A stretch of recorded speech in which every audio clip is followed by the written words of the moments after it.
जो बनना हो सच्चा जीवन साथी, पति अपनाए एनएसवी। हमारी 2 बेटियां हैं, हम चाहते हैं कि उनका भविष्य सुनहरा हो, इसलिए हमने फैसला लिया है कि आगे बच्चे नहीं होने चाहिए। मैंने जिम्मेदार पति होने का फर्ज निभाया और एनएसबी को अपनाया। 10 मिनट में बिना चीर फाड़ के सरल सा उपाय, और आधे घंटे बाद घर। खुराक और दिहाड़ी की भरपाई के लिए 1100 रूपए तुरंत मिल गए थे। न कोई कमजोरी और पत्नी का पूरा प्यार भी। क्यों जी? हटो जी। वही है सच्चा जीवन साथी जो पति अपनाए एनएसवी। राष्ट्रीय स्वास्थ्य मिशन, स्वास्थ्य विभाग हरियाणा द्वारा जनहित में जारी। नमस्कार, ये आकाशवाणी चंडीगढ़ है। अब आप रतिका से प्रादेशिक समाचार सुनिए। पहले इस बुलेटिन के मुख्य समाचार। हरियाणा के राज्यपाल बंडारू दत्तात्रेय ने कहा कि प्रदेश के बुनियादी ढांचे को मजबूत करना हरियाणा सरकार की प्राथमिकता है। प्रधानमंत्री नरेंद्र मोदी ने आज जम्मू कश्मीर से पानीपत में समालखा के गांव बिहौली में बने केंद्रीय विद्यालय के नए भवन का लोकार्पण किया। उच्चतम न्यायालय ने चंडीगढ़ महापौर चुनाव मामले में पीठासीन अधिकारी द्वारा रद्द किए गए 8 मत पत्रों को वैध करार दिया। हरियाणा विधानसभा के बजट सत्र के पहले दिन विपक्षी दल कांग्रेस द्वारा सरकार के खिलाफ अविश्वास प्रस्ताव पेश किया गया और भारतीय जनता पार्टी के सांसद अरविंद शर्मा ने हांसी महम रोहतक रेलगाड़ी के बहु अकबरपुर, बेहलंबा और खड़कड़ा में ठहराव की मांग की। आप समाचार विस्तार से। हरियाणा के राज्यपाल बंडारू दत्तात्रेय ने कहा है कि प्रदेश के बुनियादी ढांचे को मजबूत करना राज्य सरकार की प्राथमिकता है, क्योंकि बुनियादी ढांचा मजबूत होने से लोगों का जीवन सुगम होता है और अर्थव्यवस्था भी मजबूत होती है। श्री दत्तात्रेय आज हरियाणा विधानसभा के बजट सत्र को संबोधित कर रहे थे। उन्होंने कहा कि अब राज्य का प्रत्येक जिला राष्ट्रीय राजमार्ग से जुड़ गया है। प्रदेश में 19,920 करोड़ रुपए की लागत से 32,915 किलोमीटर लंबी सड़कों का सुधार किया गया है और 2,322 करोड़ रुपए से अधिक की लागत से 2,123 किलोमीटर लंबी नई सड़कों का निर्माण किया गया है। राज्यपाल ने कहा कि गत 4 वर्षों में 728 करोड़ रुपए की लागत से 36 रेलवे उपरगामी एवं भूमिगत पुलों का निर्माण किया गया है तथा 1503 करोड़ रुपए की लागत से 52 रेलवे उपरगामी एवं भूमिगत रेलवे पुलों का निर्माण कार्य चल रहा है। उन्होंने कहा कि प्रधानमंत्री ग्राम सड़क योजना के तहत 2,349 किलोमीटर लंबी सड़कें बनाई गई हैं और 119 किलोमीटर लंबी सड़कों का निर्माण कार्य जारी है। उन्होंने कहा कि इस दौरान आवाजाही को सुगम बनाने के लिए 13 टोल टैक्स बैरियर भी हटाए गए हैं। राज्यपाल ने अपने अभिभाषण में हाल ही में प्रधानमंत्री नरेंद्र मोदी द्वारा 470 करोड़ रुपए से बनने वाली रेल पटरियों का शिलान्यास किए जाने का जिक्र भी किया और कहा कि रोहतक महम हांसी रेलवे लाइन पर भी रेल सेवा शुरू हो गई है। श्री दत्तात्रेय ने हिसार में महाराजा अग्रसेन के नाम पर बने हवाई अड्डे और अंबाला में 20 एकड़ में बनने वाले हवाई अड्डे का उल्लेख भी किया। उन्होंने कहा कि राज्य सरकार कृषि को लाभप्रद बनाने और किसानों के कल्याण के लिए प्रतिबद्ध है और इसने 14 फसलों की न्यूनतम समर्थन मूल्य पर खरीद करके देश भर में अनूठी मिसाल पेश की है।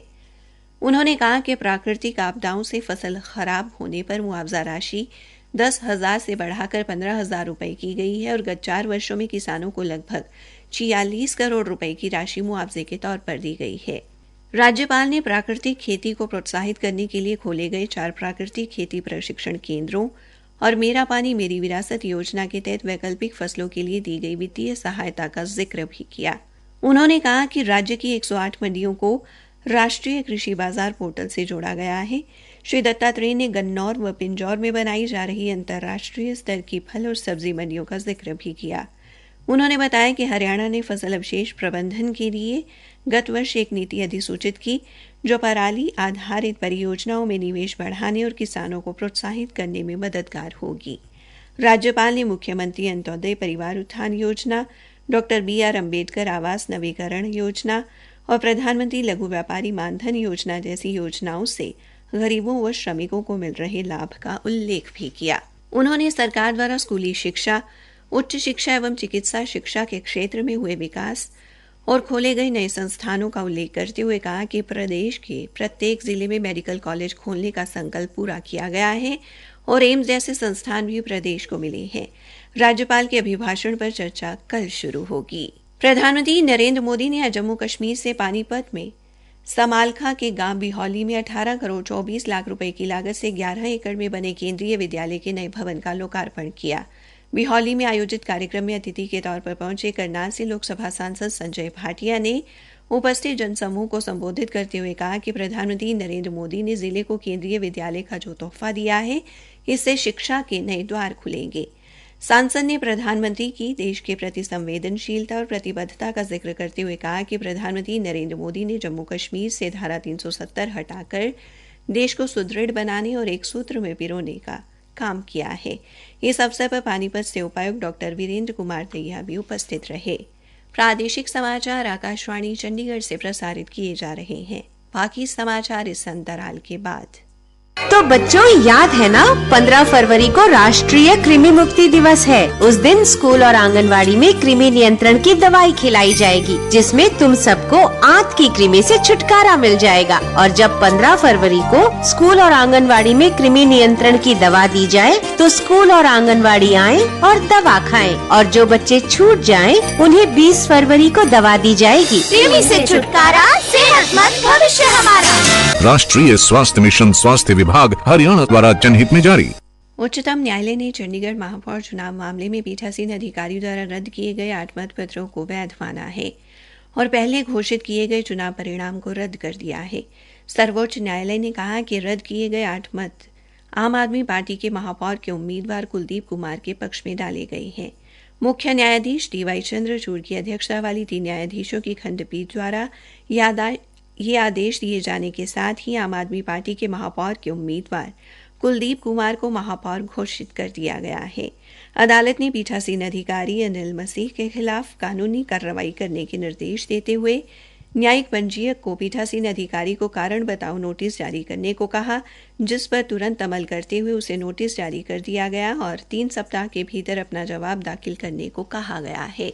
हरियाणा विधानसभा में आज बजट सत्र के पहले दिन विपक्षी दल कांग्रेस द्वारा सरकार के खिलाफ अविश्वास प्रस्ताव लाया गया। अविश्वास प्रस्ताव पर कांग्रेस के विधायक एवं नेता प्रतिपक्ष भूपेंद्र सिंह हुड्डा और 17 अन्य विधायकों के हस्ताक्षर हैं। विधानसभा अध्यक्ष ज्ञानचंद गुप्ता ने विपक्ष द्वारा लाए गए अविश्वास प्रस्ताव पर बहस के लिए गुरुवार का दिन तय किया है। उल्लेखनीय है कि कांग्रेस द्वारा 3 वर्ष पहले भी भारतीय जनता पार्टी एवं जननायक जनता पार्टी गठबंधन की सरकार के खिलाफ अविश्वास प्रस्ताव लाया गया था, जो गिर गया था।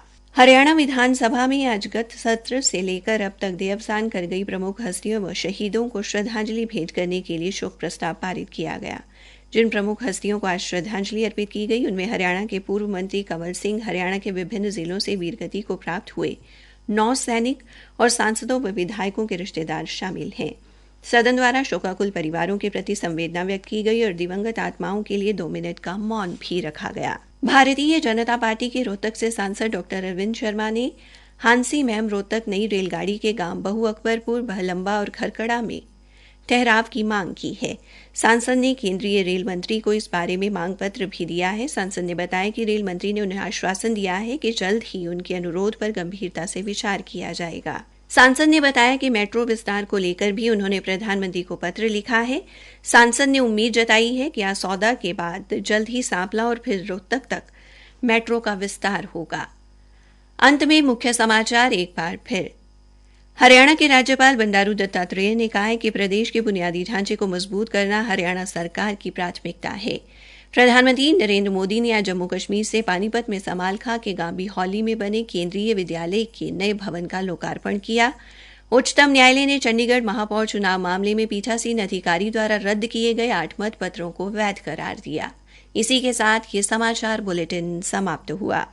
तो बच्चों, याद है ना, 15 फरवरी को राष्ट्रीय कृमि मुक्ति दिवस है। उस दिन स्कूल और आंगनवाड़ी में कृमि नियंत्रण की दवाई खिलाई जाएगी, जिसमें तुम सबको आंत की कृमि से छुटकारा मिल जाएगा। और जब 15 फरवरी को स्कूल और आंगनवाड़ी में कृमि नियंत्रण की दवा दी जाए तो स्कूल और आंगनवाड़ी आए और दवा खाएं। और जो बच्चे छूट जाएं, उन्हें 20 फरवरी को दवा दी जाएगी। कृमि से छुटकारा, सेहतमंद भविष्य हमारा। राष्ट्रीय स्वास्थ्य मिशन, स्वास्थ्य विभाग, हरियाणा द्वारा जनहित में जारी।